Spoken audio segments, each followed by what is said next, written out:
Okay, let's go over and stand in front of the City Hall sign. This is Reverend Harris. We're here in Benton Harbor, Michigan. We're here to do a demonstration today. Me and Ed, we flew down from California, flew into Arizona, and then from there we flew to Chicago. From Chicago we flew to Benton Harbor. Ed, come on back, Ed. And what we have here today is we have one of our brothers here who I've just learned is a Vietnam vet. And it's just an honor to be here today. We have Ed coming. Ed, come on, get in the interview, trying to be shy. Ed is a Vietnam vet, and I believe it's historical right now for us to have two Vietnam vets that are here today. And so I'd just like to do a quick interview with them. So what is your name, brother? We just met you this morning. Are you the gentleman that was driving around with the sign on top of the car? Yes. Tom Ford's my name, from Owasso, Michigan. Uh-huh. You from Wasco, Michigan? Owasso, Michigan. Owasso, Michigan. Okay, and why are you here today? I'm here to support the protest of the PGA. Because of all the things that have happened to Benton Harbor over the past probably 8-10 years. Government, courts, corporations, everybody were in collusion to bring about what's happened today, and it's just not right. It smells like Romney care. Romney care? That's Romney's version of healthcare, you know. Buy up your company, suck it dry, and then ship it out. Make a profit. Yeah, make a profit. Okay. And so we came in yesterday, we seen you driving around with the sign. What does your sign say on top of your car? It says, follow us all the way, occupy the PGA. Wow. And my son, and I have 3 kids that are coming. They're out at the motel right now, but I'm going to go pick them up later. They're here to help too. Okay. And so when were you in the war? What year was that? I went in the service in '63, went overseas '66, and spent '66, and half of '66, half of '67. Okay. And can you tell us a little bit about that war? Yeah, I was 17 when I signed up. 17. I'm from a small town. I thought I was going to be a hero. I was going to kill communists. And I can remember sitting on our beds at the barracks talking about that stuff, being a hero, getting medals. It was just bizarre that we were used by our government that way. They used our patriotism to fight their war, which was unjust. And it's much the same way of the things that are going on here. They use the government to do these unjust things to the people. Get on in there, Reverend Pinkney. Get on in there, Reverend Pinkney. This is Reverend Pinkney. I don't care. Oh, come on, you're not that tall. I know. You make me look like a big guy. Well, brother, we just thank you for your presence today, and really to support our minister, our father, our brother in the Lord, Reverend Pinkney. I was able to meet Reverend Pinkney through the People's Tribune, through Brother Sykes out of the East Coast, and he's passed away. And so it's just been a great relationship. He came to our church, New Light for New Light, and spoke when he did his tour in California. And we just loved him and his wife and wanted to give them good hospitality. And so we couldn't miss the opportunity to come down here and be a support. And we're just looking forward to today and tomorrow and more times to come down here and fight against the corporation, capitalism that is here, that's keeping our people oppressed. Yeah. And so we just thank you, brother, for that sign on top of your car that says what it says. Yeah, absolutely. Absolutely. And brother Ed, you flew down with me down here and made sure I was safe and make sure I didn't go too far away in the air terminal. And why are you here today, Ed? I'm here to fight against what's happened here in Benton City, taking away private property owned by the city, by the 1%. The legal way to do that, which they didn't do, is through eminent domain, where there has to be a good reason that's going to help the community. when you take that land away from somebody, but they didn't do it in this case. They just robbed it from them and gave it to the 1%. To, for greed, means of greed, money.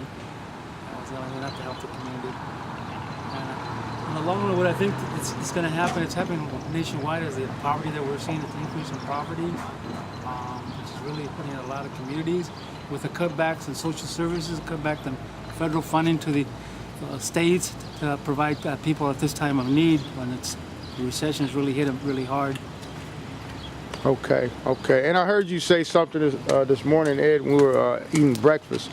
You said something about, you said now you understand, I'm trying to remember the words, you said now you understand about how corporations could move out and leave a community jobless. And you remember that conversation we had this morning? I don't remember.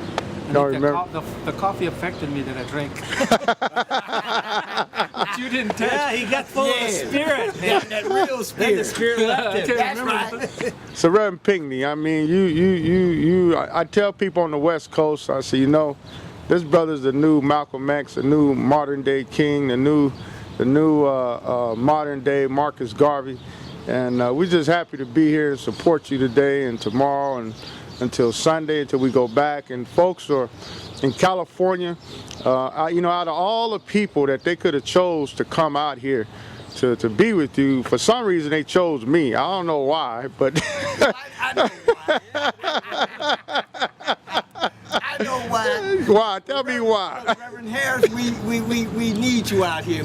Matter of fact, I need you alongside of me, you and Ed. Yes, sir. And we got our brothers now, and what we can do, working together is so tremendous. Yes, sir. Here's the biggest thing that we need people to be here who's not gonna flip-flop on us.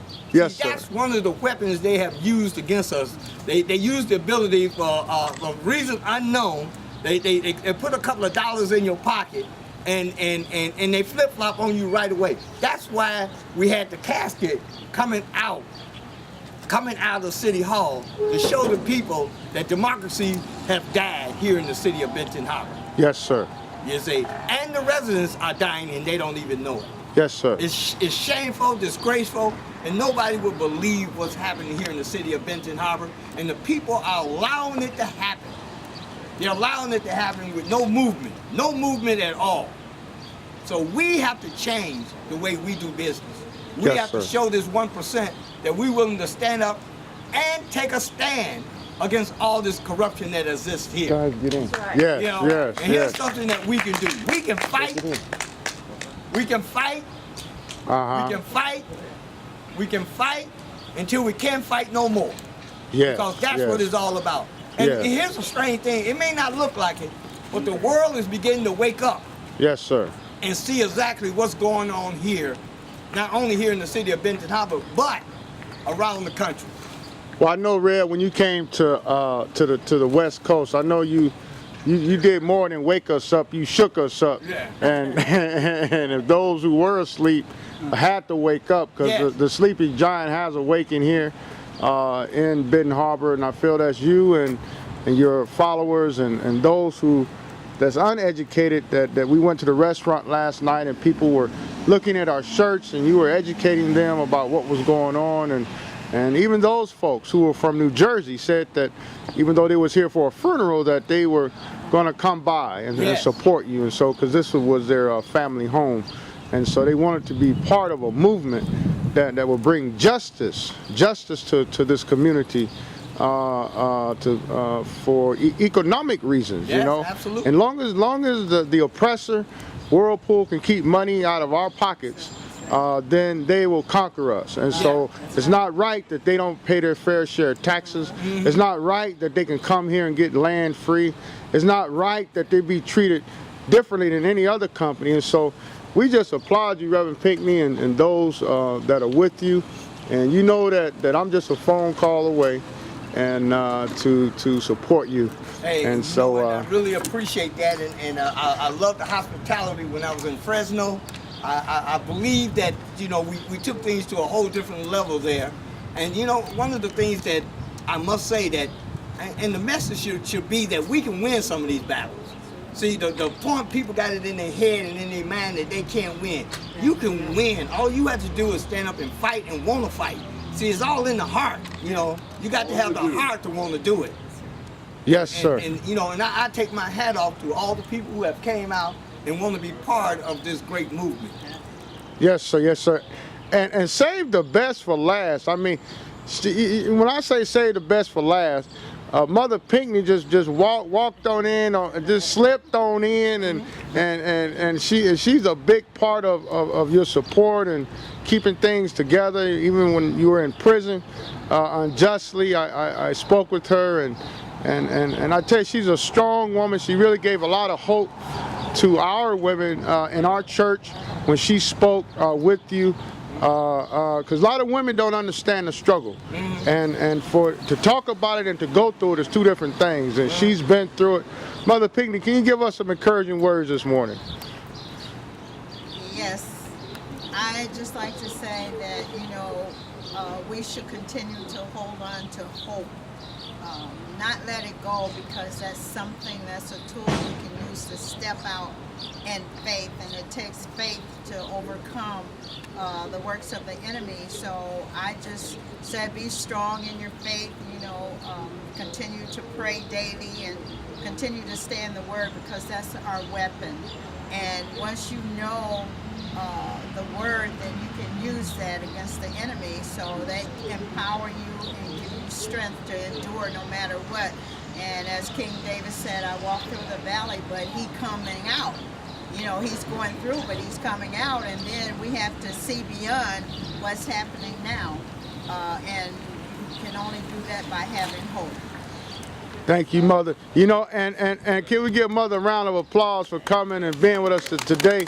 You know, in California, you know, we have something called a Justice Corner, and that's where we meet every Thursday from 5 to 7, and people say, well, what are we protesting about?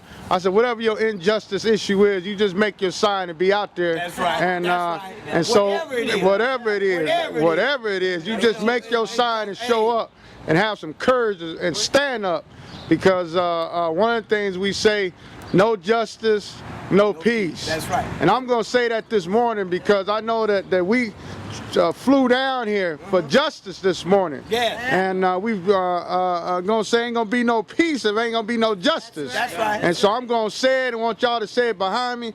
No justice. No peace. No justice. No peace. No justice. No peace. What do we want? Justice. What do we want? Justice. When do we want it? Now. When do we want it? Now. When do we want it? Now. No justice. No peace. No justice. No peace. No justice. No peace. The people united will never be divided.